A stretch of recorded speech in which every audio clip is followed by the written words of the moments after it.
Agora sim, então. Então, Ana, novamente, obrigado pela, pela presença. Como eu estava falando, nós temos alunos do mestrado aqui, mas tem gente da graduação também que eu estou vendo. E temos não só do mestrado da UFRJ, mas da UERJ também. Né? Tá sendo bastante interessante esse intercâmbio, né? Os alunos estão fazendo disciplinas comuns nas duas e isso tá sendo muito legal.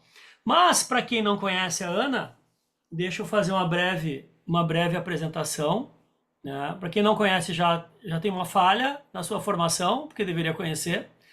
Ah, a Ana é promotora de justiça e professora da Federal do Pará. Desenvolveu a dissertação de mestrado sobre garantismo e a tese de doutorado, que inclusive algumas pinceladas na semana passada a gente discutiu essa, chamada Para Além do Garantismo, uma proposta hermenêutica de controle da decisão penal. E mais recentemente, junto com o Fernando da Silva Albuquerque, que é o título, né, que a gente deu para essa fala, lançou. Esse aqui é pela Livraria do Advogado, de Porto Alegre. Lançou pela Tirã esse Precisamos Falar sobre Garantismo, Limites e Resistência ao Poder Punitivo. Uh, o livro da tese, logicamente é uma tese, tem toda uma construção, né, que inclusive uh, uh, direciona algumas críticas à teoria garantista e pretende sofisticar em alguns pontos. E esse livro, Precisamos Falar sobre Garantismo, é um livro mais introdutório, né, que trabalha com as categorias principais. Mas, além disso, eu queria indicar, porque eu tenho usado bastante, porque a Ana escreveu na parte especial desse livro, coordenado pelo Paulo Queiroz, Os Crimes contra a Vida. Então, a gente do grupo, né, trabalha feminicídio, transfeminicídio, aborto, suicídio, instigação ao suicídio. São temas que nas nossas pesquisas individuais, né, aparecem. Então, super, super indico, porque, sobretudo na parte especial, na parte geral, a gente tem já textos que saem daquele marasmo dogmático, mas na parte especial é muito difícil e a leitura que a Ana propõe, ela é muito qualificada, né? É uma das pensadoras no direito penal e no processo penal brasileiro que eu mais admiro, assim, pela capacidade de reflexão, pela seriedade. Então, é um prazer sempre enorme tê-la conosco. E a dinâmica que a gente pensou, Ana, é fazer uma exposição, uma apresentação e depois a gente fazer um debate ah, em formato de conversa mesmo, de aula. A ideia é essa mesmo, né? Então, queria te passar a palavra. Brigadão, minha querida, mesmo. Obrigada, Salinho. Gente, um prazer enorme. É, eu sempre digo que eu não tenho nem roupa, né, para estar numa aula com o Salo. O Salo, enfim, além de um amigo muito querido, sem dúvida nenhuma, é um dos intelectuais mais brilhantes da minha geração, da nossa geração. É um grande referencial para mim. Pela seriedade, pelo compromisso, enfim. Então, tudo que ele falou a meu respeito, eu agradeço muito, significa muito vindo dele. E, assim, realmente é um prazer muito grande poder bater esse papo aqui com vocês sobre um tema que me é tão caro e com um grupo coordenado pelo Salo, com alunos do Salo, com esse nível de qualidade, de qualificação, então o desafio é maior ainda. Mas a ideia, gente, é realmente a gente bater um papo sobre isso. Eu vou tentar fazer algumas provocações e, obviamente, entrar um pouquinho na construção do direito e razão, que o Salo me adiantou, que é o texto base, né, que vocês estão lendo do professor Ferraioli. Antes de entrar propriamente dito nisso, eu acho que a gente precisa contextualizar algumas coisas. O Salo já adiantou um ponto que me parece fundamental, quer dizer assim, ó, a gente precisa retomar algumas matrizes, a gente precisa retomar alguns autores clássicos e que são muito importantes para o pensamento, não só para o pensamento penal, né, do direito penal, da dogmática, mas do direito como um todo. E o Ferraioli se enquadra nisso, ele é um clássico, e ele é um filósofo do direito, ele é um teórico do direito, ele não é um penalista. Até porque os nossos alunos, sobretudo a geração mais jovem, acaba tendo um contato com a teoria, sobretudo com essa que a gente vai conversar aqui, de uma forma enviesada, né? Por conta de outros tipos de propostas que são completamente desviantes. Então, a primeira coisa é isso, é a gente entender que, em relação ao garantismo, existe uma disputa de sentidos. É meio que uma guerra mesmo, sabe? De quem está certo sobre o quê. É uma coisa muito surreal. E, assim, isso não é privilégio nosso no Brasil, né? Tem o livro do professor Dário Hipólito, que é o professor que sucedeu o Luigi Ferraioli na cátedra de Filosofia do Direito da Universidade de Roma, que é um grande teórico do direito, um grande filósofo da nova geração italiana, muito jovem ainda, muito mais jovem que eu, inclusive, e um cara, grande conhecedor de teoria política, de iluminismo, enfim. Ele tem um livro chamado O Espírito do Garantismo, que eu até tive a honra de traduzir com um parceiro meu, com José Edivaldo, foi publicado pela Tirante recentemente, a versão em português. E ele começa esse livro dizendo: o garantismo é uma palavra aviltada. Então, a primeira frase dele, ainda ali no prólogo, ele dizendo que o garantismo goza de péssima fama e que um jurista italiano chamado Giarposio fez uma entrevista com Ferraioli e perguntou para ele por quê? Por que que o garantismo goza de péssima fama? E o Ferraioli respondeu: olha, basicamente porque fazem um uso completamente deformado do termo.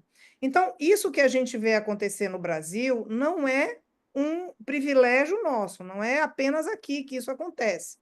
Acontece lá também, onde a gente pode afirmar que nasceu, né, o berço da teoria, porque quando eu falo de garantismo penal, obviamente eu estou falando de Luigi Ferraioli. Eu não estou dizendo que o garantismo, no sentido mais amplo, nasceu assim, em 1989, com direito e razão, não. Né? A gente vai conseguir encontrar esse termo garantismo desde, enfim, do século XVIII e tal, mas da forma como a gente conhece hoje, dessa teoria que se convencionou chamar a teoria do garantismo penal, sim, ela nasce em 1989 com o livro Direito e Razão, onde ali ele estipula metodologicamente todos os fundamentos axiológicos, normativos, epistemológicos do que ele criou, que é uma teoria assim chamada teoria do garantismo penal. Então, essa deturpação, primeiro importante a gente saber, ela não acontece apenas aqui. E por que, então, qual é a dificuldade? Onde é que está o nó? Por que que existe essa disputa? Porque, ao fim e ao cabo, o que o garantismo propõe são mecanismos e estratégias racionais de limitação ao poder. Então, toda vez que a gente se propõe a limitar o poder, e, sobretudo, o poder punitivo, obviamente a gente vai encontrar reações. A gente vai encontrar reações, principalmente em países que têm um histórico de autoritarismo muito presente, que é o caso da Itália também. Né? Se a gente pensar, por exemplo, no que acontece na Itália, e só agora, da idade do século XX para cá, se a gente falar do fascismo, por exemplo, foram mais de 20 anos. O Código Penal italiano, ainda em vigor, é o Código Rocco, de 1930.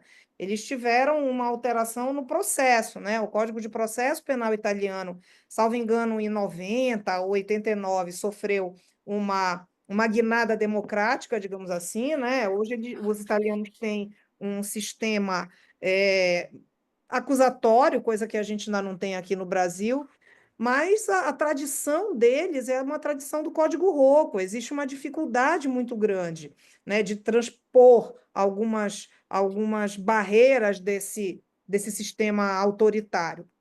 A mesma coisa no Brasil.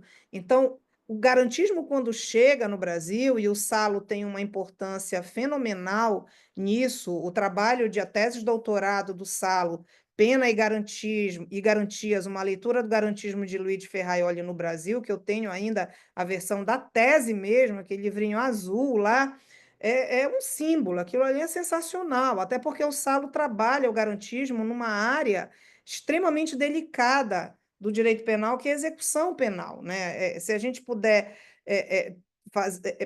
se a gente tivesse um termômetro em termos de garantias, eu não tenho a menor dúvida de afirmar que é na execução penal onde a gente tem o pior gargalo, né? É na execução penal onde a gente tem as maiores deficiências de garantismo no nosso sistema, porque mal ou bem a gente consegue hoje ter mecanismos de controle, de constrangimento na investigação policial. Bom, não é o ideal, claro que não é. É óbvio que precisaria até acabar com o inquérito policial, seria o ideal? Seria, mas ainda assim a gente já tem hoje alguns instrumentos, mecanismos de controle de garantias ali na investigação. No processo, idem, mas na execução penal a gente continua à mercê, né, de uma terra completamente sem lei. Então, o Salo tem um trabalho espetacular, que é a tese de doutorado dele, e tem também aquele livro com o pai dele, com o querido Hamilton, que eu gosto muito, que é a Aplicação da Pena e Garantismo,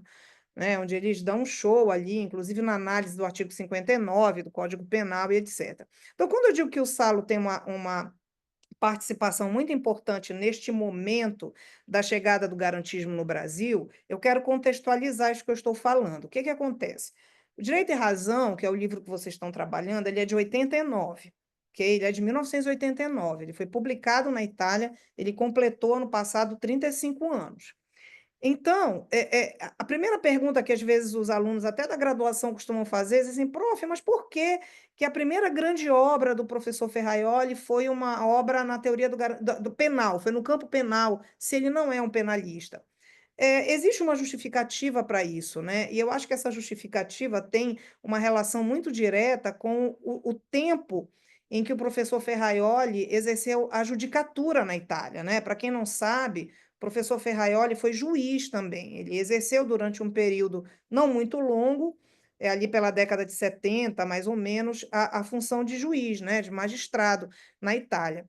E no momento muito difícil do sistema penal italiano. Por quê? Porque, muito embora a Constituição italiana seja uma Constituição que veio imediatamente depois da Segunda Guerra, né? Ela é de 1948, trazendo ares humanistas, liberais, democráticos, digamos assim. Então, é uma Constituição com essa característica, uma Constituição para romper com o fascismo, mas a gente sabe perfeitamente que não é assim no estalar de dedos que você sai de um sistema autoritário, como foi o fascismo na Itália, e começa, a partir de hoje temos uma nova Constituição, então temos um regime liberal, progressista, enfim, não é assim que funciona. Vejamos o nosso exemplo, né? A gente tem uma Constituição que também completou 35 anos, existe aqui uma certa coincidência entre o Direito e Razão, que é de 89, e a Constituição Brasileira, que é de 88, e isso vai fazer algum sentido para a gente nesse bate-papo. Então, a gente tem uma Constituição que também tem essa mesma idade, e não obstante, nós temos problemas sérios, né? A gente não pode dizer que nós temos efetivamente um Estado democrático de direito, tanto isto é verdade que há pouco tempo atrás a nossa democracia cambaleou violentamente, né? A coisa ali foi por um triz. Então, vejam, é um processo.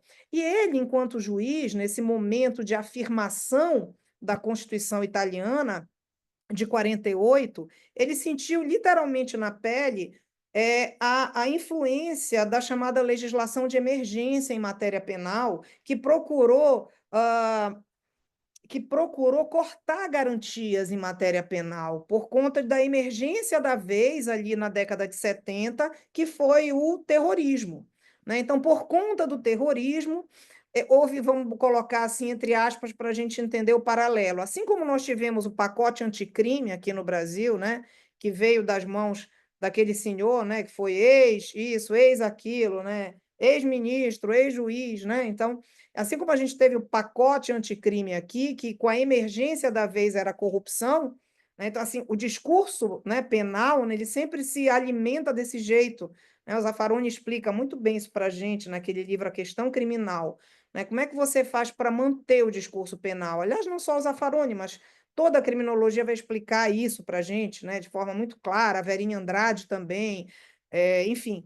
Primeiro você cria a emergência, depois você apresenta o sistema penal como, enfim, né, o remédio para resolver aquele problema. Ele dá o exemplo ali da heresia na Idade Média, né? Então, a Igreja Católica precisava recuperar um poder que já estava sendo perdido, que já estava se esvaindo, e aí criou a emergência da heresia, meteu ali o sistema acusatório, o sistema inquisitório, melhor dizendo, ali 1415, salvo engano, né? Enfim, e aí a gente sabe todo o desenrolar dessa história. Então, a mesma coisa teve aqui no Brasil, né? A corrupção é o inimigo da vez. Então, eu apresento aquela emergência, digo, calma, mas eu vou resolver isso. E vou resolver como? Com o sistema penal. E como é que eu resolvo isso? Amputando garantias. E como é que eu resolvo isso? Eu resolvo isso acabando o devido processo legal, fazendo com que o juiz possa trocar mensagem com o membro do Ministério Público, acaba a imparcialidade, acaba tudo, tudo vale.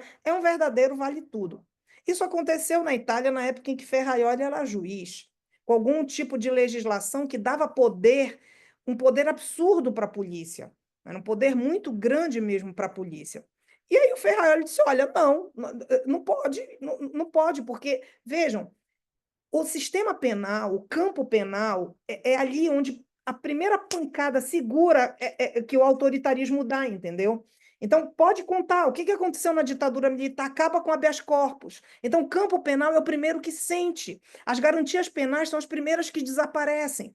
Então, Ferroli, qual é o pavor ali? Vamos voltar para o fascismo. Se isso acontece, se esse tipo de legislação que dá poder para a polícia, se esse tipo de legislação que aposta em tipo penal aberto, se esse tipo de legislação que aumenta prazo de prisão temporária e etc., ou seja, de maximização penal, de populismo penal, se isso vem, se isso vinga sem nenhuma resistência, a gente corre o risco de resvalar de novo para o fascismo. Daí Ferraioli foi resistência, junto com um grupo que começou na Itália, mas depois se expandiu, chamado de magistratura democrática, que eram pensadores, não apenas juízes, mas pensadores progressistas que faziam eco, né, ali, faziam uma voz a favor da Constituição democrática e, portanto, contra, resistindo ao autoritarismo e ao fascismo. E Ferraioli, então, percebe claramente isso dito por ele depois em textos, em conferências e tal, ele sempre diz isso, que é no campo penal que essa tensão entre o poder de um lado e a liberdade do outro, ou as liberdades do outro, é mais evidente, né? Essa tensão é mais evidente. Então, isso talvez seja uma, entre outras explicações, do porquê que a primeira grande obra do professor Luigi tenha sido no campo penal. Veja, isso não significa dizer que ele não tenha tido publicações anteriores em teoria do direito. Claro que sim, ele já tinha falado sobre uma teoria axiomatizada do direito lá atrás, né? Aqueles cadernos da Doxa, né, Salo, que saíam, os textos dele. Mas, assim, uma obra de fôlego que ganhou esse tipo de envergadura realmente foi o Direito e Razão, sem nenhuma dúvida, sem nenhuma dúvida.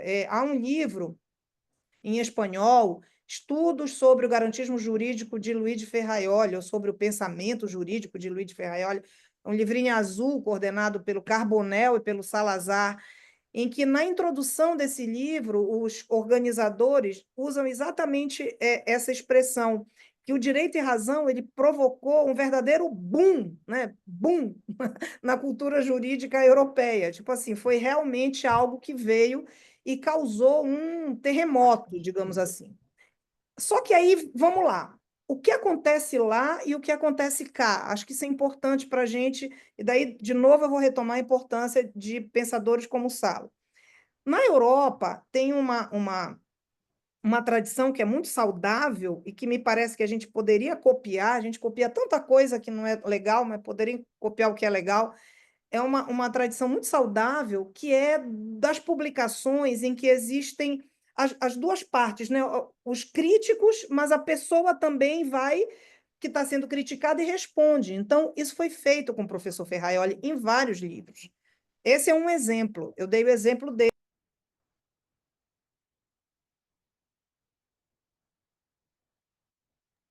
Estão me ouvindo? Agora tá?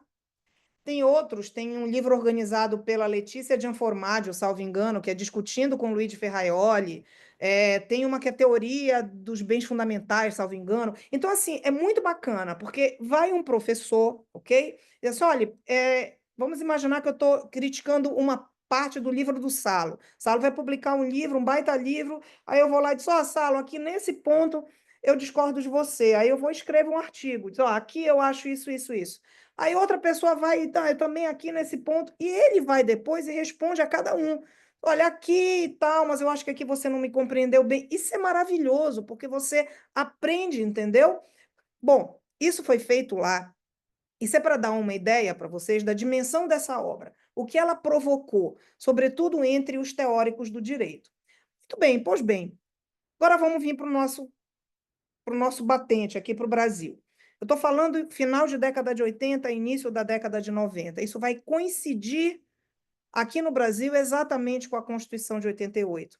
Isso vai coincidir com um movimento que foi responsável grandemente pela minha formação enquanto estudante de direito, do movimento do direito alternativo, que começa no sul do país, e que o doutor Hamilton Bueno de Carvalho é um dos grandes protagonistas desse movimento, né, enquanto magistrado. Outros professores, não só do Rio Grande do Sul, mas de Santa Catarina, grandes nomes do direito brasileiro, como o professor Sérgio, não foi, Salo? Que era da UFSC, não é isso? Professor Sérgio Cademartori, não é isso? Isso, exato. Exato. Então, assim, o que me parece, até conversei com a Milton uma vez sobre isso. Claro que no Brasil a gente tinha pegado uma pancada segura com a ditadura militar, e uma teoria positivista ela poderia causar algum incômodo para os intelectuais mais progressistas, né? Bastante incômodo, na verdade. E o garantismo é uma teoria positivista. Isso é importante que se diga. Ferraioli é um positivista, ok? Ele é um positivista que se auto-intitula um positivista crítico, depois a gente vai entender por quê, mas a raiz, a matriz dele é essa, né? Tanto que você lê alguns textos do Ferraioli, alguns livros, o Principia Iuris, principalmente, quando ele bota aquele monte de fórmula matemática, aquela maluquice toda, aquela loucura que é aquilo ali diz muito bem de onde ele vem, né? Do positivismo analítico, enfim, ele usa uma teoria do significado que é defendida por um geômetra, que é o Frege. Então, enfim, ele é um autor que tem essa raiz, que tem essa matriz. Inicialmente, portanto, quando o garantismo é mencionado aqui no Brasil, e sobretudo pelo movimento do direito alternativo, ele não chega, ele chega com algum rechaço, né, do campo progressista. Poxa, mas é uma teoria positivista.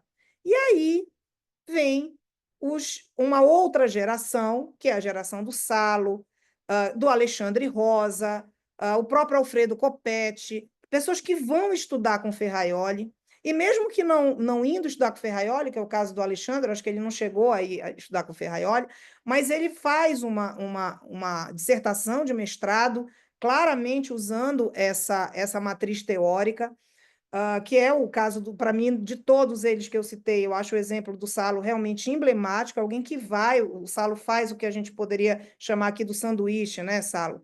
Lá na Itália, o que talvez equivaleria a isso, e Não traz essa. existia na época essa modalidade. Eu fui freelancer mesmo. Pois é, então por isso que eu aspiei aqui, como se fosse, mas ele vai na fonte, vai estudar com Ferraioli, traz isso para cá, publica esse livro.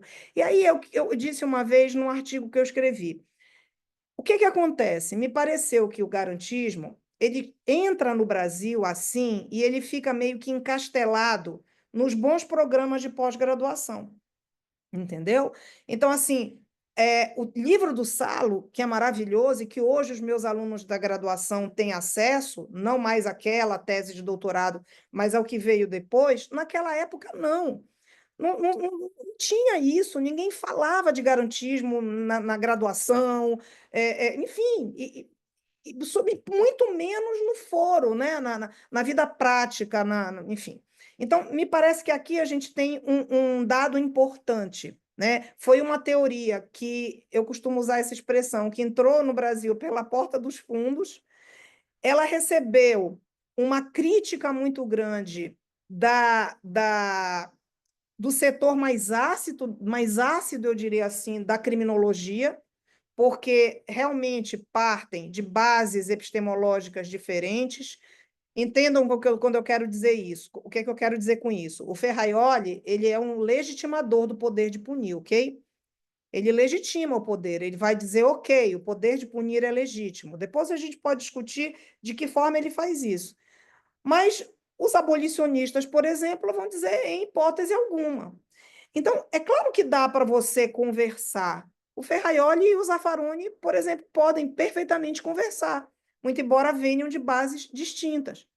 Mas alguns setores da criminologia crítica no Brasil mais ácidos, assim, fizeram uma crítica muito eu sinceramente acho muito pesada, talvez, né, ao professor Ferraioli, e criou uma espécie de nós contra eles, o que eu não acho legal, e já disse isso várias vezes, para nós do campo progressista, porque eu acho que nós temos um inimigo comum muito perigoso, que é o punitivismo.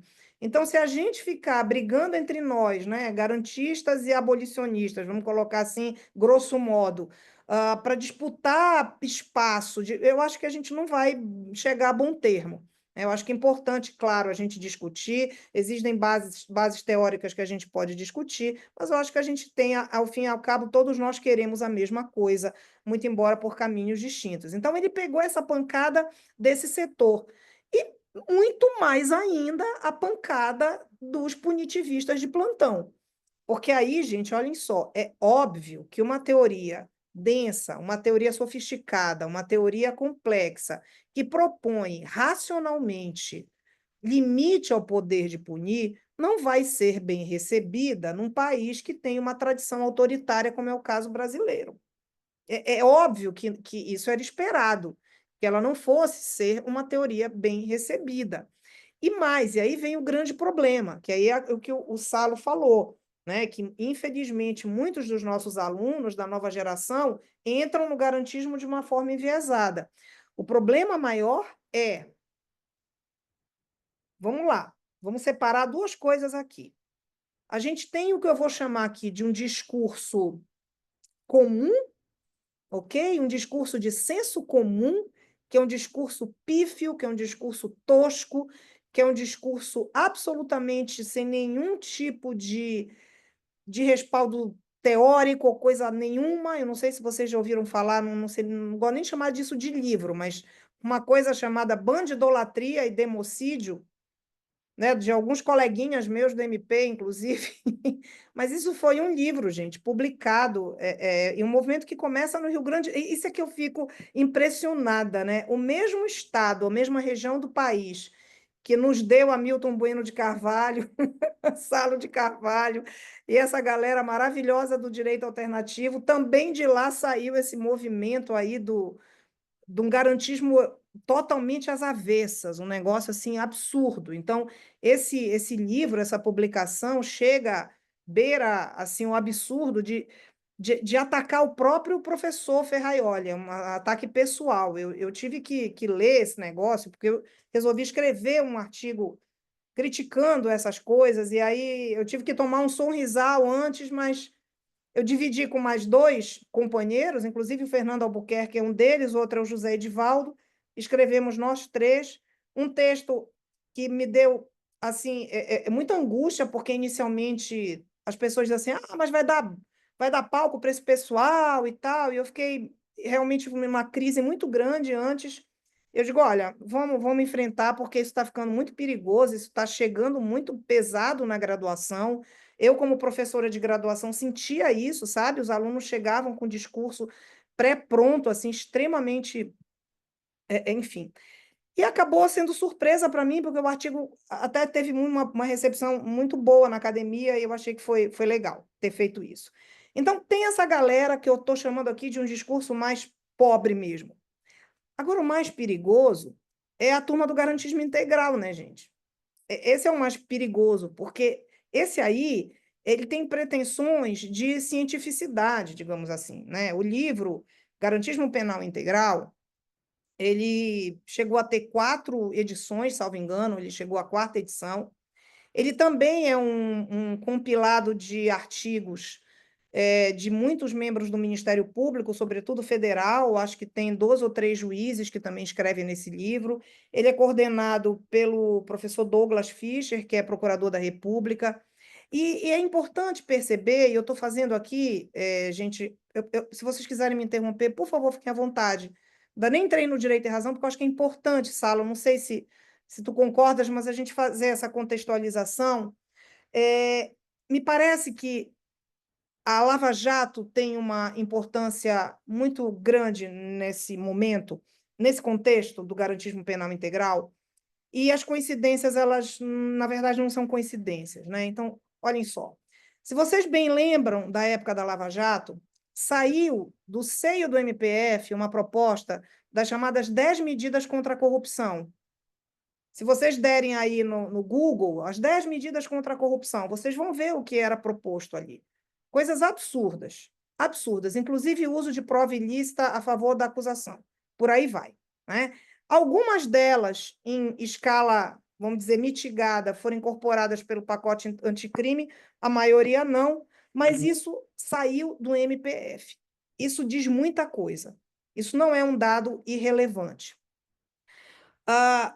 Se vocês pegarem esse livro Garantismo Penal Integral, o prefácio desse livro é do professor Ferraioli. O primeiro texto desse livro, aliás, é um texto que eu super recomendo, é o Ministério Público como Instituição de Garantias. O Saulo conhece muito bem, mais do que eu até, o professor Ferraioli, sabe da extrema generosidade dele e até certo ponto da ingenuidade dele, né? Tanto que outro dia, Saulo, saiu um artigo dele traduzido, sobre o Papa Francisco. Aí disse, por português, eu mandei uma mensagem para o Dário, até por WhatsApp, e disse, Dário, sabes me dizer se pediram autorização para o professor para traduzir esse texto para o português? Aí o Dário disse, olha, Ana, provavelmente não, porque nunca, ele disse, tu é a única pessoa que tem pedido autorização ultimamente para traduzir as coisas dele. Então, assim, né, para ver o nível da situação. Então, o que aconteceu? Um grupo de membros do Ministério Público que inclusive estudavam na Itália e tal, foram até o professor Ferraioli, na época da publicação desse livro, e fizeram um convite para ele. Só, professor, a gente está publicando um livro sobre garantismo, são membros do Ministério Público que estão escrevendo. Veja, isso não é nenhuma fofoca, tá? Eu estou falando algo que é sabido. Que estão escrevendo, o senhor não gostaria de apresentar um prefácio? Ele ficou muito honrado, ele fica muito honrado nessa aula de saber que a gente está estudando as coisas dele e tal. Ficou muito honrado e fez. Ele foi tão gentil que ele escreveu um prefácio sobre o Ministério Público, porque ele é realmente um grande entusiasta do modelo de Ministério Público brasileiro, que é exatamente o que ele chama de uma instituição de garantias. A professora Carolina Cirilo, aí da UFRJ, inclusive, fez uma tese espetacular sobre isso, e, enfim, um grande trabalho sobre isso, instituição de garantias. Bem, e aí, se você pega o livro, poxa, esse livro, o prefácio do Ferraioli, eu queria, sinceramente, ter um prefácio do Ferraioli no livro meu. Já pensou o que é esse argumento de autoridade e autoridade de argumento, as duas coisas juntas? Cara, isso aqui deve ser maravilhoso. É como se ele estivesse dando aval para tudo que vinha depois, né? Só que tem o negócio é completamente desconexo. O texto dele não tem nada a ver com o que vem depois. O que vem depois não é garantismo. Garantismo penal integral não existe. Inclusive, ele próprio já teve oportunidade de falar isso. Tem entrevista dele, tem vídeo dele, né? Já até postei isso, vídeo dele dizendo que isso não existe. O garantismo penal integral, na verdade, é dizer, o cara diz assim, olha, esse pessoal que estuda garantismo aqui no Brasil, o professor Salo, Ana Cláudia, eles estão tudo errado. Eles não entenderam o professor Ferraioli, porque o garantismo ele tem que ser visto de forma integral e não de forma monocular. Olha só, o hiperbólico monocular. Então, o povo do integral diz que nós, tipo eu, Salo, a gente tem uma visão monocular, porque a gente só olha o réu, e hiperbólica, hipérbole, exagerada, porque a gente só defende as garantias do réu. Ou seja, absolutamente nada a ver. Né? O cara nunca leu uma linha do Direito e Razão, ou se leu, não entendeu, porque o Ferraioli nunca disse isso ali. Então, esse contexto, acho que é importante para poder dizer, temos aqui um problema. Temos aqui várias coisas, vários obstáculos para pular para poder chegar numa leitura séria do garantismo. Entendeu? Essa postura refratária da doutrina, essa postura refratária do sistema de justiça. Eu vou dizer para vocês, olha, eu como promotora, às vezes essa que é a promotora garantista. Sabe aquela coisa chata, aquilo que já vai ficando, você já não aguenta mais ter que ouvir isso, o cara não sabe nem o que está dizendo, mas essa é a figura, entendeu? Essa é a fotografia do sistema de justiça criminal brasileiro. Então, eu acho que isso é importante para a gente fazer essa passagem de contextualizar. Ok? Alguém quer falar alguma coisa sobre só esse primeiro momento, que aí eu já posso entrar brevemente no direito e razão. Tá, só dar um golinho aqui. Não sei se o Salo quer falar alguma coisa. Eu quero. Eu sempre quero Então, por discutir, favor. debater contigo é sempre. Não, esse negócio, eu resisti e não escrevi também sobre garantismo penal integral, na linha essa de eu não vou dar palco para maluco, né? Até porque eu sempre, enfim, para nós que estudamos a obra e para quem está estudando nessa disciplina, está vendo toda a complexidade que é uma estrutura epistemológica, que é amparada por uma estrutura axiológica, e depois modelos teóricos que se modelam a partir de uma cadeia principiológica, né, que harmônica e que tenham e com resultados evidentes das suas premissas, né? Então, para propor qualquer tipo de sistema alternativo ao garantismo, adjetivando da forma que seja, quem pretende fazer isso deveria propor primeiro uma epistemologia integral, uma axiologia integral, um modelo teórico integral e uma principiologia integrada. Coisa que, assim, passa longe de qualquer reflexão do que eu chamo dos integralistas, né? Então esse é o primeiro ponto. E o segundo, que daí foi como a gente começou o semestre, né? A gente começou o semestre estudando defesa social, né? O sistema de defesa social criticado pelo Barata, né? E o que na realidade o integralismo faz é colocar na boca do Ferraioli um sistema de defesa social. Porque esse integral é integrar as defesas dos direitos fundamentais, limitando-os um modelo de defesa social. Né? Ou seja, é algo que não tem sentido epistemológico, axiológico e lógico. Né? Quando se fala, por isso que adjetivar desta forma é um erro. Assim, é porque eu acho tosco também. eu colocaria do lado do bandidolatria, entendeu? Porque eu acho que eles não conseguem, Ana. Talvez a minha divergência contigo. Eu acho que eles não conseguem ultrapassar a tosquice, porque não conseguem apresentar um modelo teórico mínimo, assim, que a gente possa identificar e debater as premissas. Né? Enfim, desculpa. Eu concordo contigo, mas a minha preocupação, quando eu tento dizer que eles têm uma pretensão minimamente um ponto a mais, é que isso tem sido usado em decisão jurisprudencial, por exemplo, tá entendendo? Claro, claro. Isso Não, e daí é tem esse efeito que é perverso de se perverso. legitimar pelo prefácio do Ferraioli.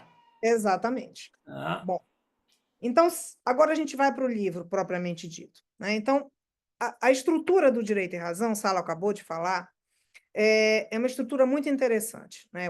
A lógica que o professor Ferraioli usa é uma coisa absurda, absurda. O livro tem 5 grandes partes, ok? Nas 3 primeiras, ele vai desenvolver a teoria propriamente dita a partir de 3 fundamentos, de 3 grandes fundamentos. Primeiro, primeira parte, os fundamentos epistemológicos, a segunda parte, os fundamentos axiológicos, e a terceira parte, os fundamentos normativos. Eu tento fazer isso de uma forma muito, muito, muito superficial nesse livrinho aí, que é um livrinho feito muito para graduação, ele é bem superficial. Esse precisamos falar sobre garantismo, que são os 3 sentidos dados à razão pelo Ferraioli. Por que o nome do livro é Direito e Razão? De onde vem essa razão? Que razão é essa? Essa razão é a razão iluminista, ok? É isso. O Ferraioli ele é um neo-iluminista, se a gente pode assim dizer, ou seja, a base filosófica, de filosofia política dele é toda da Ilustração. Ele vai defender um modelo que é um modelo, um esquema Beccaria, né, de limitação ao poder de punir. Então, todo esse embrião que a gente estuda lá nos 800 sobre o direito dos delitos das penas, todo esse movimento racional, da racionalidade humanista do século XVIII, isso é o que está na base da teoria do garantismo penal, ok? Obviamente, ele vai fazer releituras. Então, Ferraioli não é alguém, por exemplo, que acredita que o juiz é a boca da lei, como Montesquieu. Não é assim, né? Ele também não é alguém que acredita que a lei é a expressão da vontade geral. Então, é claro que entre ele e os iluministas e os contratualistas clássicos, vamos dizer assim, nós vamos estabelecer distinções. Mas o que eu estou querendo dizer é que essa razão a que ele se refere é uma razão que veio dali, o embrião desta razão veio dali. Então, primeira coisa importante para a gente entender, Ferraioli, como um bom positivista, enfim, pelo menos o positivista da estirpe dele, né? Ele separa direito e moral. Isso é um pressuposto básico do garantismo, é a separação entre moral e direito, é a aplicação da lei de Hume, ou seja, o que é uma coisa, mas o que deve ser é outra. Ele propõe, eu não posso tirar consequências práticas ou consequências normativas de postulados axiológicos, valorativos e vice-versa, né? Então, não é porque o direito penal não cumpre as coisas que ele diz que ele deveria cumprir que ele está errado. Eu não posso atacar o ser pelo dever ser e vice-versa, ok? Ele deixa essas coisas em categorias apartadas. Portanto, ele não descreve um modelo de direito, ele prescreve um modelo de direito. Ele mesmo diz, né, eu vou falar de um modelo que deve ser. Depois a gente conversa sobre o que é, mas aqui, nesse primeiro momento, eu vou estabelecer um modelo ideal. Então, o sistema garantista, gente, é um modelo ideal. É um modelo limite. Como ele próprio diz, jamais totalmente realizável. Portanto, eu não posso dizer que nós temos um modelo garantista puro em algum lugar no mundo. Não, nós temos graus de garantismo. Na primeira parte do livro, quando ele fala dos fundamentos epistemológicos, ele vai trabalhar com 2 modelos antípodas: o modelo autoritário, ou substancialista, ou decisionista, e o modelo garantista, ok? Digamos que esses 2 modelos são tipos ideais, para o bem e para o mal. Então, assim como hoje, dificilmente, pelo menos nos países, né, estou falando aí de segundo pós-guerra, de segunda onda do constitucionalismo, etc., nós não temos um modelo autoritário puro, né, como era lá na Idade Média, vamos dizer assim, mas também nós não temos um garantismo puro. Então, ele vai primeiro trabalhar com esses modelos ideais, exatamente para estabelecer a distinção entre eles. A partir desses modelos ideais, teoricamente, a gente consegue entender o que para Ferraioli é importante quando ele fala do fundamento epistemológico do garantismo. Ele vai trabalhar nessa primeira parte grande do direito e razão, por exemplo, a questão da verdade. Verdade é um tema muito caro ao garantismo, muito caro ao Ferraioli. A posição do Ferraioli em relação à verdade é muito questionada por muitos processualistas penais, né? O próprio professor Jacinto, né? Porque o Ferraioli, de certa forma, ele se filia àquela corrente que acredita na verdade como correspondência, de alguma forma, sim, muito embora de maneira mitigada, e ele tem uma concepção sobre verdade extremamente idiosincrática, extremamente própria dele mesmo.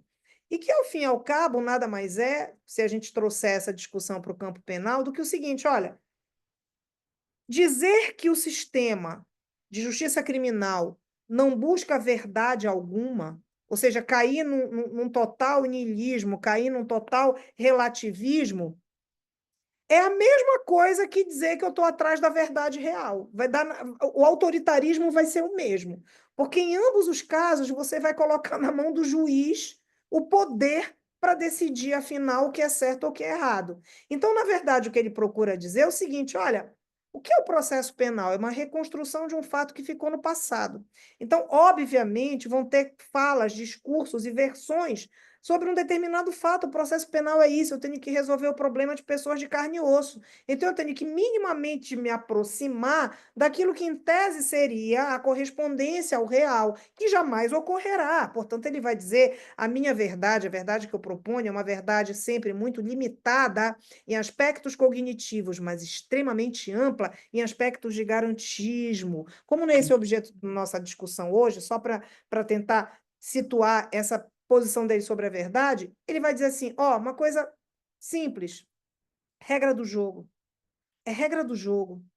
É contraditório, é paridade de arma. Se a testemunha chegou lá e mentiu, bom, ela vai queimar no fogo do inferno, não tenho nada a ver com isso. Mas, se em relação a essa testemunha eu dei a ambas as partes toda a possibilidade de se manifestar, de arguir, de questionar, de rebater, de refutar, é exatamente o que ele vai falar sobre veritas versus autoritas. Exatamente isso está na primeira parte do Direito e Razão. Ele vai dizer que um sistema garantista é um sistema de veritas. Um sistema autoritário é um sistema de autoritas. Quanto mais saber, menos poder. Quanto menos saber, mais poder. Isso é o fundamento de toda essa teorização dele sobre a verdade.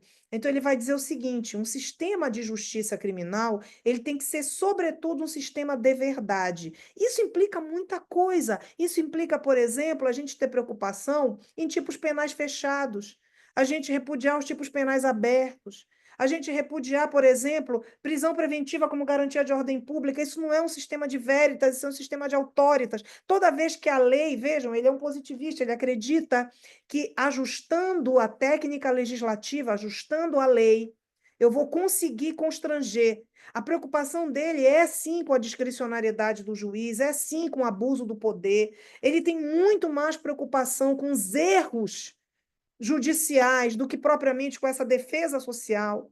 Ou seja, o garantismo do Ferraioli, o utilitarismo que ele defende, é muito mais preocupado com as penas exacerbadas, com a reação ao crime, do que com o crime propriamente dito. Entendem? Então, razão para ele é essa razão do veritas, é essa razão do conhecimento, é essa razão da criação de regras absolutamente racionais para a contenção do poder. Então, durante a primeira parte toda do livro, ele vai falar sobre isso. É a parte dos fundamentos epistemológicos, veritas versus autoritas, e seguimos. A segunda parte, ele vai falar dos fundamentos axiológicos. Então, a primeira até o termo, né? As preposições que ele usa, eu acho isso impressionante. É a razão no direito penal, a razão de direito penal e a razão do direito penal. Olha lá. A primeira é a no direito penal, quer dizer, a razão no sistema de justiça. Como é que eu apuro a razão, a verdade, quais são? É quando ele vai exatamente traçar o SG. É na primeira parte. Ele vai dizer: ó, tá aqui a minha regra do jogo, né? Não há pena sem crime, não há crime sem lei, não há sem necessidade, não há necessidade sem ação, não há ação sem ofensa, não há ofensa sem culpa, não há culpa sem processo, não há processo sem acusação, não há acusação sem prova, não há prova sem defesa. São os 10 axiomas. Tá aqui minha caixinha feita, toma para você. É isso aqui. Ah, mas bom, Como é que vai ser? Isso aí nunca vão cumprir. Não estou dizendo que isso aqui vai ser sempre cumprido. Eu estou dizendo que esta é a regra do jogo. Então, eu vou ter um sistema mais ou menos garantista se cumprir mais ou menos esses axiomas aqui. Isso aqui eu retirei de lá, da razão iluminista. Isso veio de lá, esses princípios todos que eu estou apresentando aqui como meu sistema garantista ideal são esses. A regra está aqui. Bom, no segundo momento, ele já vai falar da razão do direito penal, que ele já vai falar da justiça do direito penal. Ele já vai falar da justificação externa do direito penal. Mas, olha, o direito penal, ele, obviamente, é um mal. E como ele é um mal, ele precisa ser justificado. E daí é quando ele vai desenvolver toda a tese dele do utilitarismo garantista, do utilitarismo reformado. Ele é um utilitarista? Sim. Ele é um justificador? Sim, mas ele não é um utilitarista da mesma escola dos nossos utilitaristas que a gente aprende lá na graduação das teorias da pena, né? Teorias da pena, teoria absoluta, teoria relativa. Teoria absoluta, retribuição moral, retribuição jurídica. Aí vamos para as relativas. Prevenção. Prevenção geral, prevenção especial, negativa e positiva. Não é assim que a gente aprende lá? Então, de um modo geral, quem defende a mais famosa delas, né, que é a prevenção geral negativa, diz assim, ó, o direito penal serve para evitar futuros crimes. Tá, beleza. Vai dizer Ferraioli, concordo até a página 2. Ok, porém, um tipo de teoria assim, essa assim, hiperbólica, que só olha para um lado, né, monocular, melhor dizendo, uma teoria assim, ela pode permitir um modelo de direito penal máximo. Porque eu posso a todo tempo justificar aumento de penas com base na prevenção geral, porque eu só estou olhando a maioria, eu não estou vendo a minoria, né? E aí depois isso aí também tem uma relação muito direta com o conceito que ele tem de democracia, de que isso aí fica para uma próximo bate-papo. Então, ele vai dizer, eu concordo até a página 2. Essa galera esqueceu de um pequeno detalhe. E ele vai dizer, a história da humanidade, ela é muito mais marcada pelos horrores das penas do que propriamente pelos horrores dos crimes. Ou seja, a reação aos crimes é muito pior do que eles próprios. E para isso, segundo Ferraioli, deve servir o direito penal. Ele deve servir muito mais do que para evitar a violência vinda do crime, evitar a violência vinda da reação ao crime. E aí, bem, ele diz: o garantismo é a lei do mais fraco. Essa é a regra. Essa é a frase que a gente poderia usar aqui como definidora desse SG, desse sistema garantista. O garantismo é a lei do mais fraco. Ok. Aí vem a pergunta: quem é o mais fraco? Ele responde: no momento do crime é a vítima. Daí porque eu digo, ele é um justificador, ele fundamenta o poder punitivo.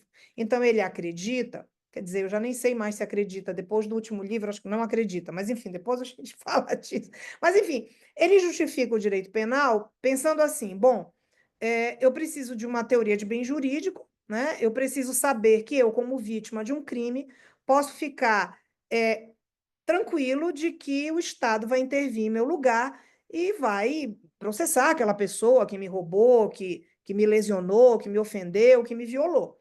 Né? Então, punir é democrático. Né? Vamos colocar assim, desse ponto de vista, punir é democrático. Beleza. Mais preocupado do que isso, ele está com outra coisa. O direito penal só vai ser externamente justificado, axiologicamente justificado, critérios de justiça, portanto, se e somente se os males que ele evitar forem maiores do que aqueles que ele causar. Entendem?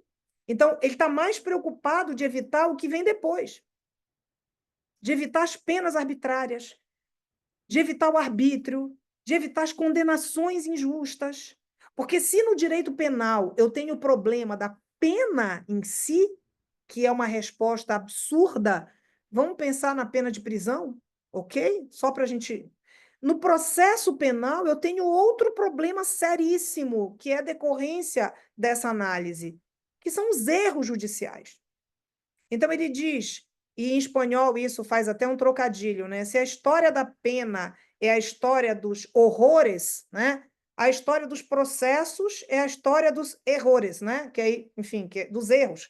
Então, se as penas se justificam e marcam a nossa pele, né, pelos horrores de sempre, o processo penal ele também nos marca pelos erros.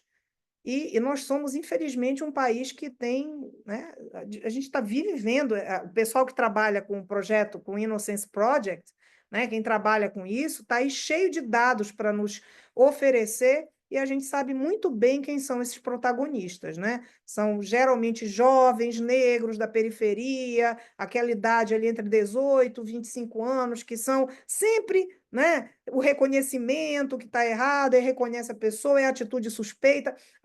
Imaginem a quantidade de pessoas que estão nesse recorte de raça, né, de classe social, que são submetidos a um processo penal, que são submetidos à violência do processo penal, à violência de uma prisão preventiva, à violência de um interrogatório sob tortura.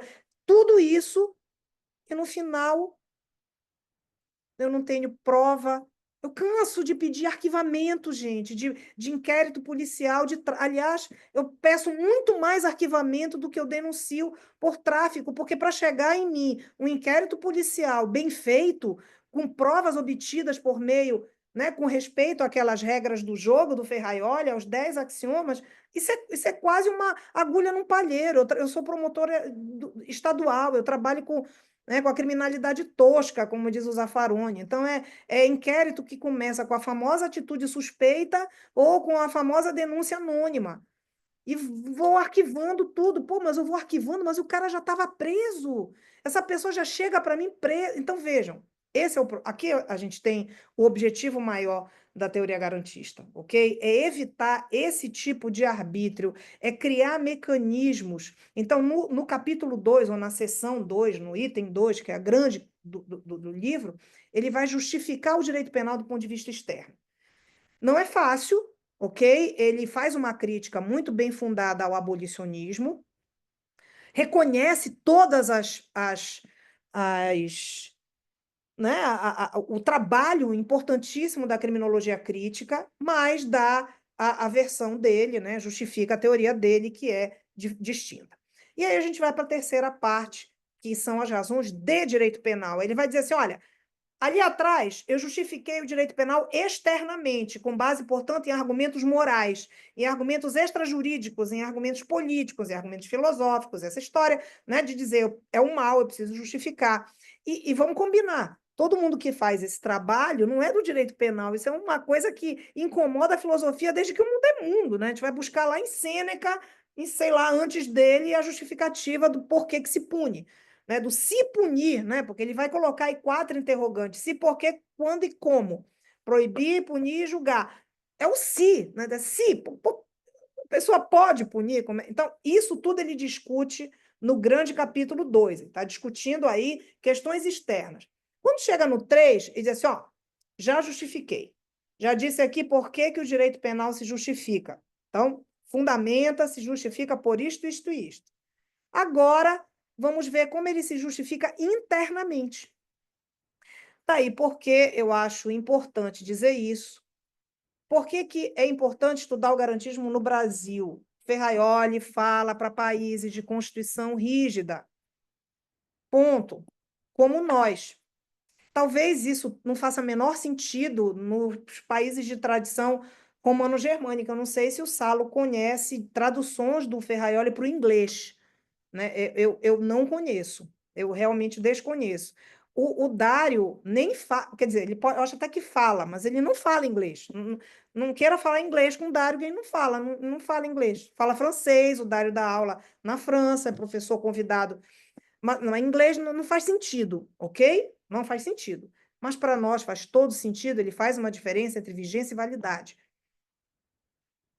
Isso para nós é extremamente importante como crivo de constrangimento. Ou seja, Ferrari vai dizer, antes de julgar o caso, julgue primeiro a lei. Então, a lei só vai ser válida se ela estiver compatível com ordenamentos maiores. Constituição. Entenda-se Constituição. Olhem só, dos 10 axiomas do Ferraioli, boa parte deles a gente deriva do próprio texto da Constituição de 88, gente. Tá lá, assim, tipo, com todas as letras. Outros não, mas derivam de toda uma análise hermenêutica que a gente faz em torno do artigo 5º, etc, etc. Então, para nós, isso não é nenhuma novidade. A terceira parte do direito e razão, para nós, é muito familiar, né? Que é quando vocês vão estudar os princípios ali. Materialidade da ação, culpabilidade, tá tudo ali. Legalidade, legalidade estritas, ou legalidade, mera legalidade, estrita legalidade, tal processo. É ali. Bom, acabamos os fundamentos, ele vai dizer assim, olha, até agora eu disse como deve ser, né? Eu desenhei um modelo ideal. Isto aqui é o que deve ser. Agora, parte 4, eu vou falar do que é. Ok? Então, na parte 4, ele faz uma fenomenologia. Ele vai dizer assim, os déficits, as deficiências de garantias do sistema penal italiano. Claro que ele vai usar a Itália como modelo, obviamente. E ele vai dizer, olha, tá vendo aqui o problema? Ali eu falei um monte de coisa. Tá vendo aqui o problema? E ele vai insistir muito em determinados pontos, e o Salo traz isso muito na tese de doutorado dele, questão de direito penal de autor, direito penal do fato. Ele bate muito nisso. O direito penal tem que ser do fato, não é do autor. E aí ele vai falar dos inúmeros tipos penais italianos de autor, das práticas do sistema de justiça criminal italiano de autor, e dizer, ó, aqui temos uma deficiência de garantias, aqui temos antinomias. Para o Ferraioli, antinomias e lacunas são bons sinais de que eu tenho um sistema de garantias eficaz, ou pelo menos bom, do ponto de vista normativo. É exatamente porque eu tenho uma Constituição top de linha que eu tenho antinomias. Isso faz todo sentido. Antinomias no que diz respeito ao direito penal, etc. Aos direitos sociais, lacunas, né? Mas, enfim, isso é também uma outra conversa mais de teoria do direito. Fato é que no capítulo 4, ele vai mostrar o problema. Geralmente, meus alunos não gostam muito de ler, porque, mas isso aqui não é nosso, é lá da Itália. Não vai ler, porque tem muita coisa parecida. Tem muita coisa que a gente vai se identificar quando ele menciona os problemas, né, do sistema penal subterrâneo, coisa que a gente também tem aqui, etc. Bom, e aí ele vai para a quinta e última parte. Ele vai dizer assim, olha, até aqui eu só falei de direito penal. Eu falei de crime, de pena e de processo. Eu falei de se, porquê, quando e como, proibir, crime, punir, pena e julgar, processo. Mas toda essa teoria que eu construí, ela pode ser alargada. Isso tudo que eu falei para o campo penal pode ser passado para outros campos. E aí o quinto e último e derradeiro capítulo chama-se Para uma Teoria Geral do Garantismo, que é onde ele vai trabalhar conceitos caros à teoria do direito mesmo, e é quando ele vai dar um spoiler do que viria pela frente, que é o grande trabalho dele, que ele considera o grande trabalho da vida dele, que vai ser publicado alguns anos depois, em 2007, pela editora Laterza, que é o Principia Iuris, uma teoria do direito e da democracia. Né? E ali ele dá um spoiler do que vem pela frente. E a partir de então, a partir do Principia, ele começa a trabalhar mais esse garantismo constitucional. Ele vai dizer, olha, o garantismo penal ele é uma parte do que eu vou chamar de um todo, de uma teoria mais completa de garantismo jurídico. Né? Então, a gente pode falar de um garantismo civil, de um garantismo patrimonial, de um garantismo social, do garantismo penal e do garantismo global ou planetário, que é o que ele vem já de um tempo mais recente para cá, trabalhando com mais afinco, sobretudo a partir de um livro que ele escreveu recentemente chamado Por uma Constituição da Terra, a Humanidade na Encruzilhada. Então, ele vai dizer assim, olha, a minha é a preocupação de vida dele hoje, né? Hoje, a preocupação do professor Ferraioli é isto. Inclusive, ele estará no Brasil, nessa aula a gente vai encontrá-lo em agosto, ele vem aqui para o seminário do IBCCRIM, e a gente está tentando conseguir uma agenda dele na Presidência da República, em Brasília, para conversar sobre o projeto da Constituinte Terra.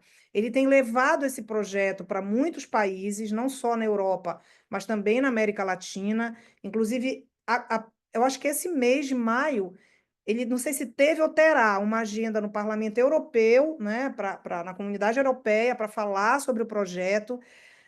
O projeto hoje parece utópico, né? Ele é taxado como uma utopia, mas o que o Ferraioli está propondo é uma federação global. Como é que eu posso? É como se fosse o seguinte, ó, a gente está muito bem obrigado em nível normativo, instituições de garantia, nos nossos estados soberanos, digamos assim, né? Então, por exemplo, o Brasil hoje possui um sistema muito bem articulado de instituição de garantias. Eu ouso dizer, inclusive, que foi isso que nos salvou no 8 de janeiro, né? Eu acho que nós temos realmente um sistema bem articulado. Nós não temos a mesma coisa em nível global, ok? Então, as instituições globais, depois da Segunda Guerra Mundial, apesar da Declaração dos Direitos do Homem de 1948 e tudo que veio depois, elas não têm uma força cogente, né? Apesar de todos esses inúmeros tratados, documentos internacionais, de obrigar, por exemplo, grandes potências a se desarmarem, que esse é o grande ponto do Ferraioli. O Ferraioli vai falar agora das emergências globais recentes, ele vai falar do... oh, meu Deus, me veio... aquecimento global, das armas nucleares, da arma, ele diz que ele não consegue entender arma, que tem que chegar, tem que alguém dizer para de fabricar, não pode ter mais arma no mundo, né? A questão da imigração, ele é muito... Na Itália hoje, a questão da prisão, tem muitos imigrantes presos, na Europa de modo geral, mas na Itália em especial, a questão da imigração é um problema sério e o direito penal está sendo usado contra essa população vulnerabilizada. O problema da fome, então tudo isso, quem vai resolver esse problema? Então, de um tempo para cá, ele vem preocupado muito com isso. Agora, acabou de chegar até, mandei pegar pela internet, o mais recente dele, que é Projetar o Futuro, o nome do livro. Acabou de sair agora, mesmo em 2025, e ele vem se dedicando muito a esse trabalho. Em relação ao garantismo penal, tem um livro que eu posso indicar, mais recente, que é o Justiça e Política, Crise e Refundação do Garantismo Penal, que é do ano passado, de 2024. Nesse livro, é excelente, porque ele faz um balanço desses 35 anos do Direito e Razão. Ok, se passaram 35 anos. E aí, qual é o balanço? Bom, negativo. Tá? O balanço é negativo. Ele começa o livro dizendo assim, ó, a Itália melhorou em termos de criminalidade, eu posso afirmar que a criminalidade na Itália é uma criminalidade controlada, os homicídios caíram, os roubos caíram, aí vai elencando, no entanto, a prisão aumentou. Então, como pode? Começa com o seguinte problema: como pode a criminalidade ter reduzido e a prisão ter aumentado? E aumentado muito. Ele fala que praticamente triplicou as pessoas privadas de liberdade. Então, esse é um balanço importante que ele faz. Gente, eu não quero mais ficar enfadonha. Basicamente, eu não sei se era isso, mas eu acho que, assim, para a gente começar a conversa, né, eu já falei muito, por favor. Obrigada pela atenção e eu estou aqui à disposição de vocês. Obrigado, querida. Foi sensacional a exposição. Obrigado mesmo. Não só por percorrer todo o texto do Direito e Razão e explicar as partes e as categorias, mas também para projetar o que o Ferrari está pensando hoje, né? E esse projeto dele, eu lembro quando eu fui para a Itália para fazer esse sanduíche informal, né? Foi no século passado, né? Foi em 1998.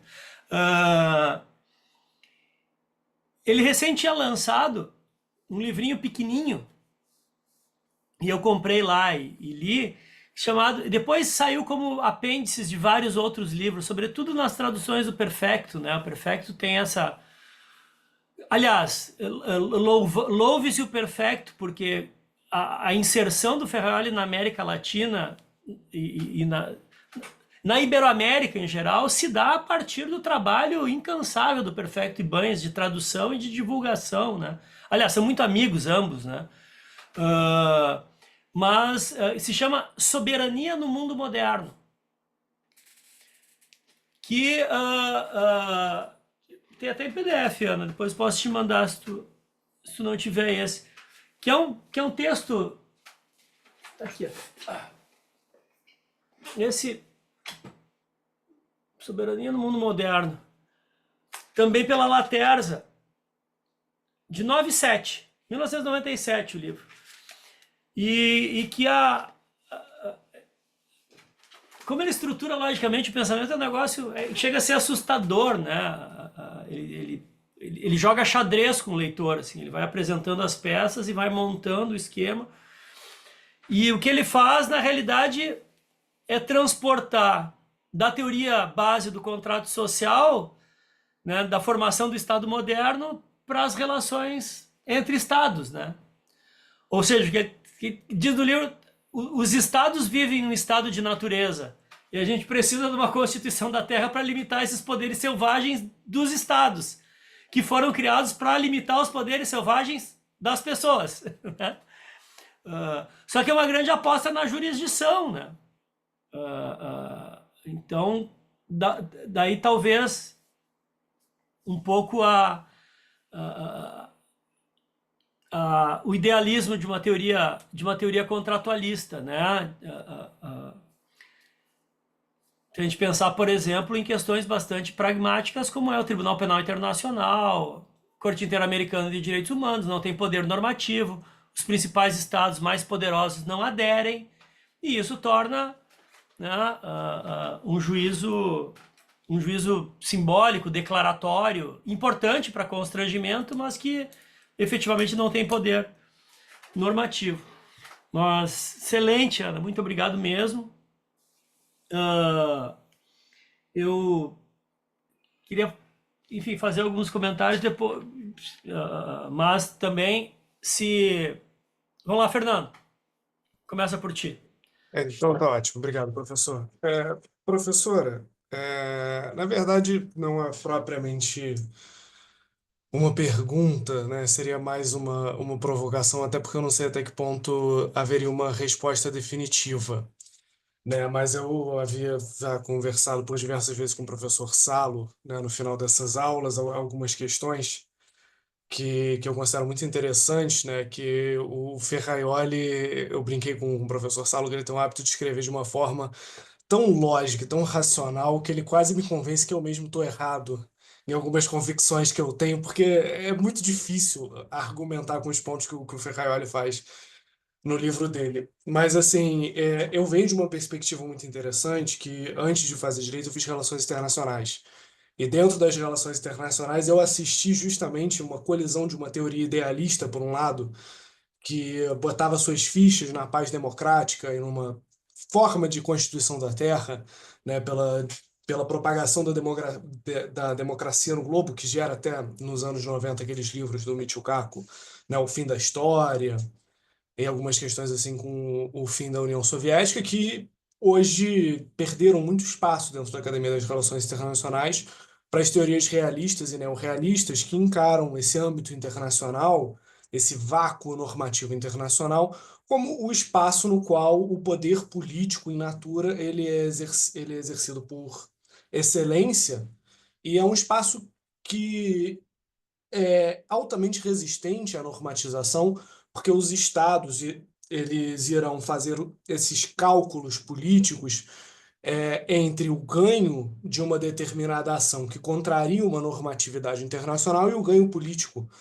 e o ganho econômico, e o ganho para qualquer agenda que esteja motivando aquele Estado. E se aquele ganho for maior, ele vai romper essa normatividade internacional, vai assumir para si todas as questões que tiverem, né? A gente vê isso com a Rússia lá na Ucrânia, com Israel em Gaza, né? Eles violam essa normatividade porque os ganhos políticos vão ser iguais. E essa teoria ela me influencia na minha jornada no direito, né? E eu lembro até hoje a primeira vez que eu li no Tobias Barreto aquela frase dele: se você quiser encontrar a justificativa para a pena, procure antes de mais nada na guerra. Isso talvez eu falo que foi o estalo que começa a minha jornada acadêmica no direito penal, porque antes disso meu interesse era nos direitos humanos, direito constitucional, teoria do direito, legislação simbólica, e é aí que, na verdade, eu estalo para começar a pensar o direito penal, e é onde minha jornada começa. E eu, hoje em dia, eu enxergo em algumas similaridades também na forma como o sistema penal se opera, na forma como o Estado viola as próprias normas em certos locais, onde o interesse político dele é maior do que quaisquer considerações ali normativas, e o judiciário vem e dá um selo de aprovação. Por mais que aquilo pareça, do ponto de vista puramente normativo, uma questão até complexa. A gente vê isso aqui no Rio de Janeiro, né, Orlando Zacconi, quando ele faz a tese de doutorado dele, que vem a ser o Indignos de Vida, a análise dos autos de resistência dos policiais, que são assim, é evidente que o judiciário tá dando só um carimbo de aprovação no assassinato daquelas pessoas, não há nenhuma forma de investigação, de proteção ou de preocupação com a jurisdição. Então, quando eu vejo a teoria do Ferraioli, na verdade, atualmente o que eu penso é que eu gostaria de ter a fé que o Ferraioli tem na normatividade e no direito. Mas eu enxergo, na verdade, hoje, pelo menos talvez seja essa a experiência brasileira, que existe um quê de simbólico em toda essa estruturação normativa do sistema penal, que tem um papel de fazer as coisas parecerem mais ordenadas do que elas são, e espaços nos quais o Estado age nesses interesses políticos dele, que a gente vai falar de direito penal subterrâneo, a gente vai falar dessas coisas, mas na verdade eu tenho olhado cada vez mais pensado que é assim por desenho institucional. É assim porque é a forma que a política e o Estado necessita para se organizar nesse modelo que a gente vive.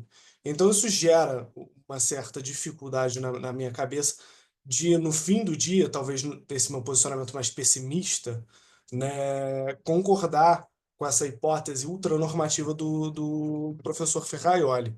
Né? Eu gostaria de saber a opinião da professora sobre essas questões. Oi, Fernando, obrigada. Uma provocação maravilhosa, né? Esse é um ponto.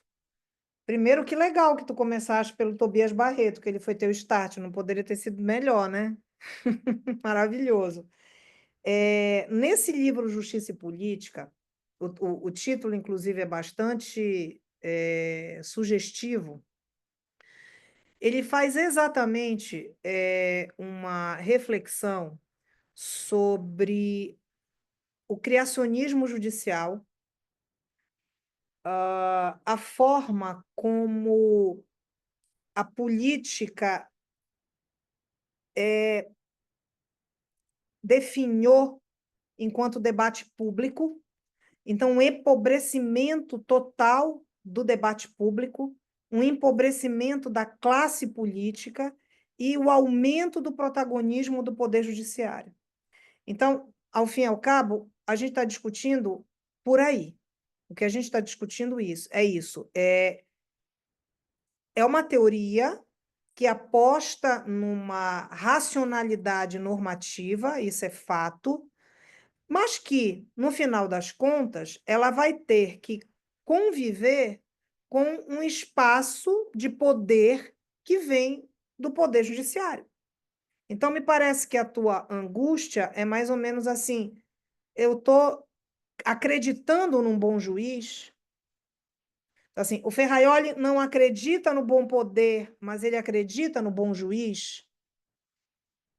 Eu acho que é mais ou menos isso. O que eu posso te dizer? Essa é uma preocupação dele, evidentemente.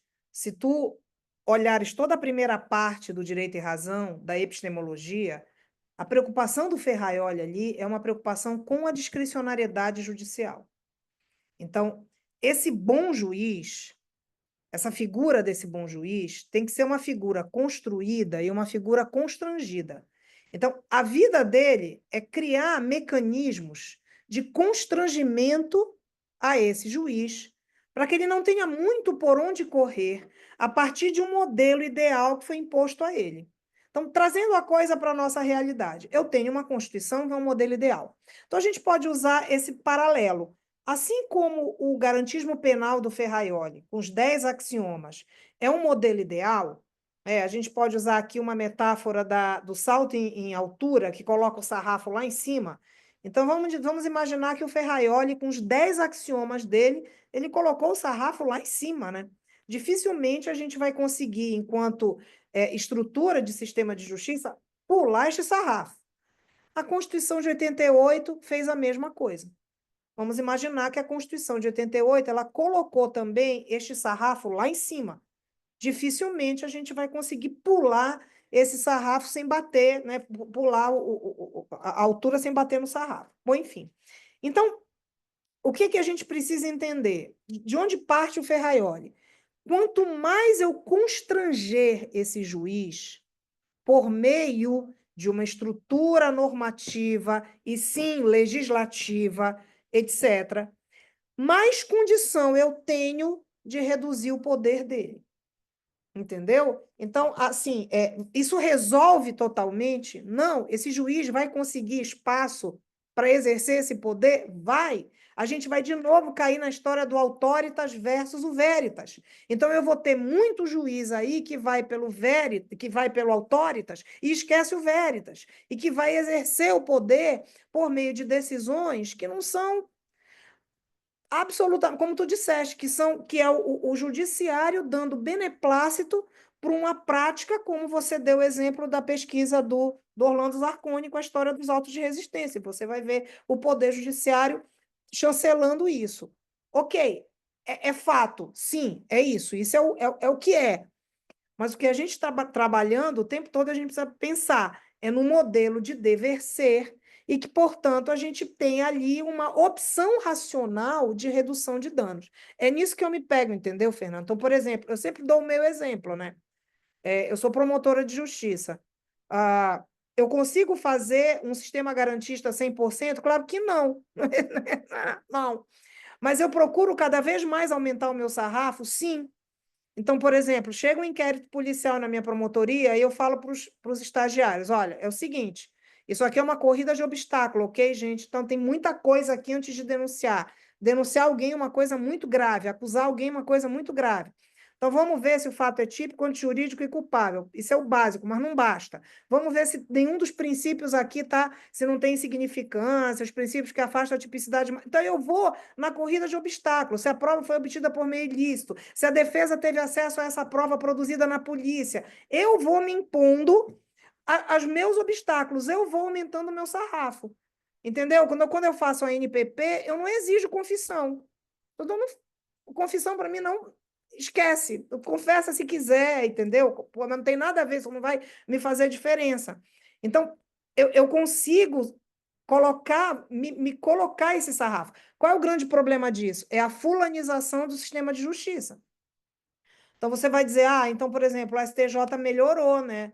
Tá, melhorou. Aí você vai ver lá decisões do ministro Schietti e da ministra Daniela Teixeira, que infelizmente saiu do crime agora. Que, aliás, estão com. Né, a Daniela estava com uma grande assessora, que é a Marina, que a gente até participou da banca de quali, eu e o Salo outro dia, e o Schietti com uma baita assessora, que é a Janaína Matida, que claramente vem dando, né, uns aportes excelentes nas decisões. Então, assim, maravilha. Então, ele está aumentando o sarrafo dele. E com decisões importantíssimas para nós, decisões emblemáticas, de tipo reconhecimento pessoal, gente. Pelo amor de Deus, alguém tinha que dizer alguma coisa. Alguém tinha que minimamente dizer, olha, o 226 tem que ser cumprido. Então, é isso que eu te digo, entendeu? A ideia aqui é tentar constranger, é tentar o tempo todo, assim, o poder vai e a gente vai tentando constranger, vai tentando colocar obstáculo para que ele não se solte totalmente, para que ele não se sinta absolutamente livre. Vai resolver? Não vai. É um problema de autoritarismo no sistema de justiça, é um problema estrutural. Mas que eu acho que a teoria ajude muito, acredito que sim. Entendeu? Deixa eu entrar um pouco nessa discussão, porque eu acho interessante. E essa é a crítica que a tese da Ana propõe, gente, né? Que é insuficiente essa aposta de um controle semântico que o Ferrari faz. Porque acontece isso. Né? O Ferrari joga todas as suas fichas nesse controle semântico. Claro, sem dúvida alguma, diminui espaços, lógico, torna mais difícil driblar a legislação, né? Mas a questão que me parece, e daí agregando, né, claro, a saída que a Ana é pela hermenêutica, por Gadamer, por Dworkin, né? Mas o que eu acho interessante é assim, que a história nos dá alguns fatos que demonstram que essa aposta pode ser uma aposta falha, né? Porque, enfim, a Ana mencionou, né? Inclusive foi um dos relatos que eu fiz, né? Código Rocco, 1930, Constituição Democrática Italiana, 48, e os juízes seguem aplicando o código. Porque os juízes são os mesmos, né? Constituição de Weimar, Código de Bismarck, e os juízes seguem aplicando Constituição brasileira, seguem aplicando o Código Hungria, né? Em determinado momento, nesse livro que vai sair, eu chamei isso de contra-resistência judiciária, né? Porque o judiciário ele estabelece, né, resistências à democracia, seja violando a legalidade, seja aplicando a legalidade.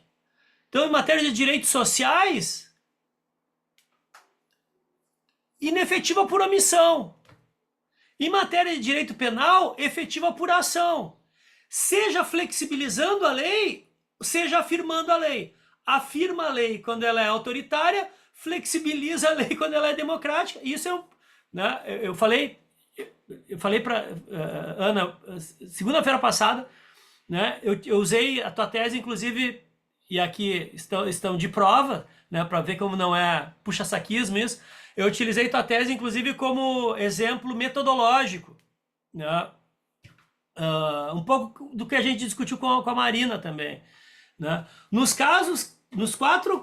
quatro sentenças que a Ana inicia o primeiro capítulo da tese dela analisando, dá para ver perfeitamente, né? É para justificar a prisão preventiva, o juiz vai lá e daí ele é, aspas, letra da lei. Não é letra da Constituição, mas justifica formalmente.